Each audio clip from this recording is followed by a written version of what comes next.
Qual é a lição de hoje, irmãos? Quem sabe me dizer?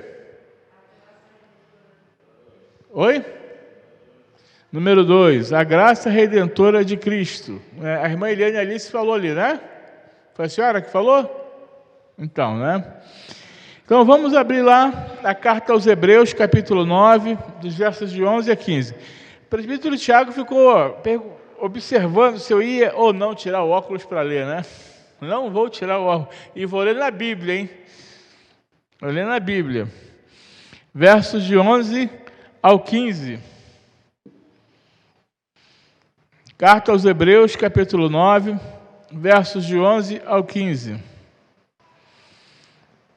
Parece que eu estou com uma lente 4K, irmãos. É outro nível.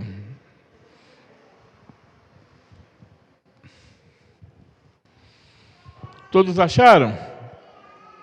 Carta aos Hebreus, capítulo 9, dos versos 11 a 15. Quando, porém, veio Cristo como sumo sacerdote dos bens já realizados mediante maior e mais perfeito tabernáculo, não feito por mãos, quer dizer, não desta criação, não por meio de sangue de bodes e de bezerros, mas pelo seu próprio sangue entrou no Santo dos Santos uma vez por todas, tendo obtido eterna redenção. Portanto, se o sangue de bodes e de touros e a cinza de uma novilha, aspergidos sobre os contaminados, os santificam quanto à purificação da carne, quanto mais o sangue de Cristo, que pelo Espírito Santo em si mesmo se ofereceu sem mácula a Deus, purificará a nossa consciência de obras mortas para servirmos ao Deus vivo. Por isso mesmo, ele é o mediador da nova aliança, a fim de que, intervindo a morte para a remissão das transgressões que havia sobre a primeira aliança, recebam a promessa da eterna herança aqueles que têm sido chamados. Palavra do Senhor, a graça redentora de Cristo. Quem é que convence o homem do pecado, do juízo e da justiça, meus irmãos? Quem é que convence o homem do pecado, do juízo e da justiça? Oi? Espírito Santo. Vamos participar, irmãos. Eu quero uma classe participativa. E o Espírito Santo, quando convence, é através do quê? Da palavra, mas tem uma coisa que está no meio da lição, no título da lição. A graça Oi? A graça irresistível. Ou seja, nós somos convencidos do pecado, do juízo e da justiça por intermédio do Espírito Santo, pela graça irresistível de Cristo. O que é a graça irresistível de Cristo? Alguém pode me dizer o que é a graça irresistível de Cristo? O que é irresistível, irmãos? É algo que você o quê? Se entrega, se rende, né? Domina, né? Irresistível, né? Não vou falar de comida não, senão a gente vai sair por um assunto aqui que não está bom. Mas é algo que domina a gente, irresistível, né?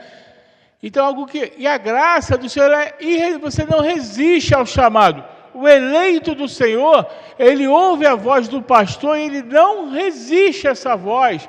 É o Espírito Santo que convence o homem do pecado, do juízo e da justiça. Tem pessoas... E aí não vai julgamento, mas tem pessoas que você prega a palavra, prega, fala de Cristo, e ele continua incólume, continua, não quero saber. Eu conheço uma pessoa que ele tem filho pastor, esposa crente, filhos crentes, Mas se você pregar o evangelho e falar, você quer aceitar Jesus, né, que é o termo, é o jargão errado, né? A gente costuma falar esse jargão, um jargão errado. Você quer aceitar Jesus como seu Salvador, né? Eu já ensinei isso aqui, isso é errado. Você quer confessar Jesus como seu único e suficiente Salvador, você arruma briga com ele, porque ele não aceita, entendeu?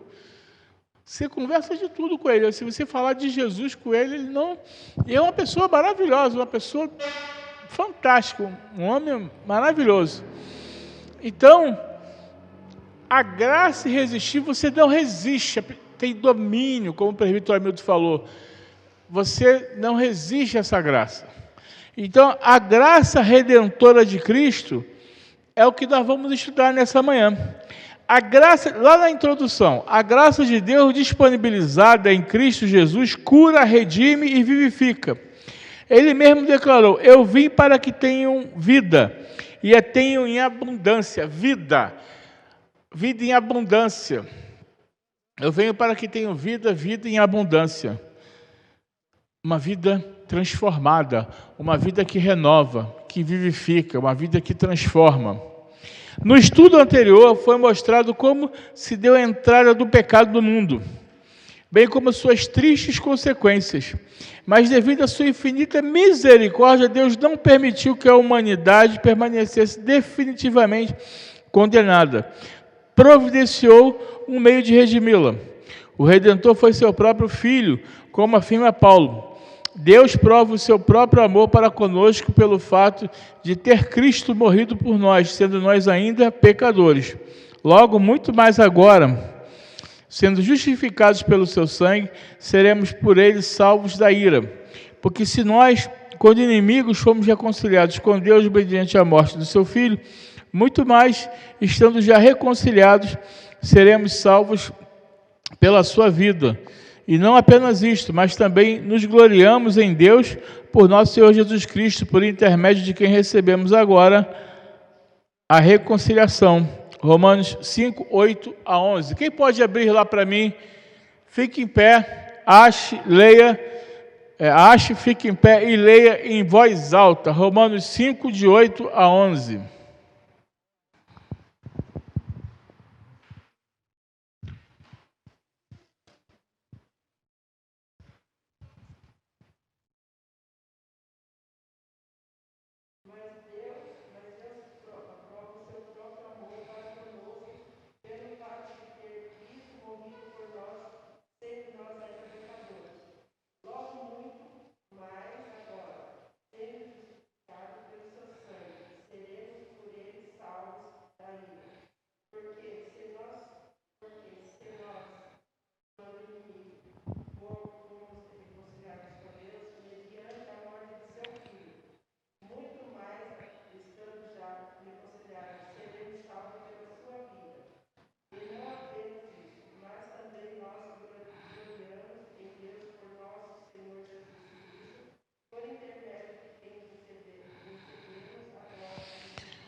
Fomos reconciliados. Então, o apóstolo Paulo está dizendo aqui, ainda mais agora que fomos reconciliados por Cristo, por intermédio de que recebemos agora essa reconciliação. Né? Você já reparou quando você se reconcilia com alguém, como sai um peso das suas costas? Quando sai um peso, é assim quando nós somos reconciliados com Deus. Quando nós somos restaurados com Deus, quando nós reconhecemos o senhorio de Cristo, a vida fica mais leve. O que você não pode ter na sua vida, irmãos, é um evangelho pesado, um evangelho carregado, um evangelho tenebroso. Não, o evangelho é simples. Nós é que complicamos. O evangelho é simples. A gente precisa ter uma vida simples na presença do Senhor. A gente precisa ter uma vida de retidão na presença do Senhor. E isso independe de qualquer situação. Eu preciso ter uma vida reta diante do Senhor.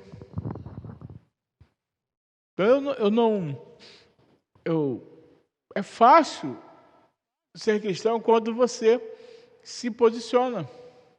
Quando você tem um posicionamento e esse posicionamento reflete da sua vida diante das pessoas que te cercam. Então, quando você é reconciliado com Deus, a luz de Cristo brilha em você e você passa a viver essa luz de Cristo diante de todos, né? Então, quando Paulo fala aqui, né, em Romanos 8, né?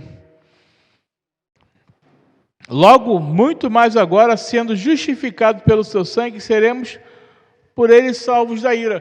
Por que ele fala sobre isso? Porque lá em Romanos 3, 23 diz, todos, não foi uma parte, não foi um terço, não foi metade, todos pecaram e carecem da glória de Deus. E nós vimos domingo passado, o pecado entrou no mundo por intermédio de quem? Oi? Adão. E a graça entrou no mundo por intermédio de quem? Então, a graça entrou no mundo por intermédio de Cristo. É importante que a gente tenha esse entendimento. E aí fomos salvos da ira, né? Porque se nós, quando inimigos, fomos reconciliados com Deus, mediante a morte do seu Filho, muito mais, estando já reconciliados, seremos salvos pela sua vida. Muito mais agora, irmãos. Que temos o entendimento dessa reconciliação muito mais agora, né? Muito mais agora. E aí ele termina na introdução. No estudo de hoje, veremos o que é a obra da redenção, como ela se deu, qual o seu significado e como somos redimidos. A palavra redenção significa resgate. Jesus assumiu a forma humana mediante a encarnação. E em obediência ao plano divino, entregou-se para ser morto na cruz. Como a sua morte e ressurreição pagou a nossa dívida, e assim nos resgatou e nos libertou, né? Então, Jesus, como nós falamos, nós vamos ver isso no decorrer da lição, ele era o Verbo, né? Jesus era o Verbo, e o Verbo se fez carne. O que os irmãos entendem sobre isso? Quando o pastor fala assim, Jesus era o Verbo se fez carne e habitou entre nós. O que os irmãos entendem sobre essa definição? Jesus era o Verbo se fez carne e habitou entre nós. O que os irmãos entendem sobre isso?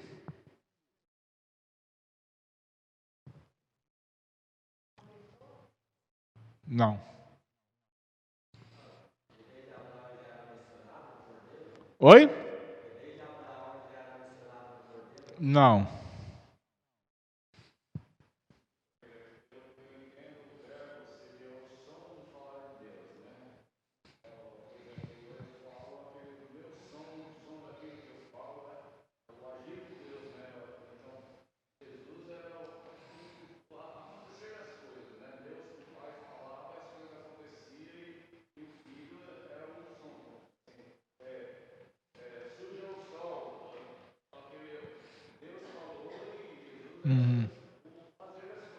Aham.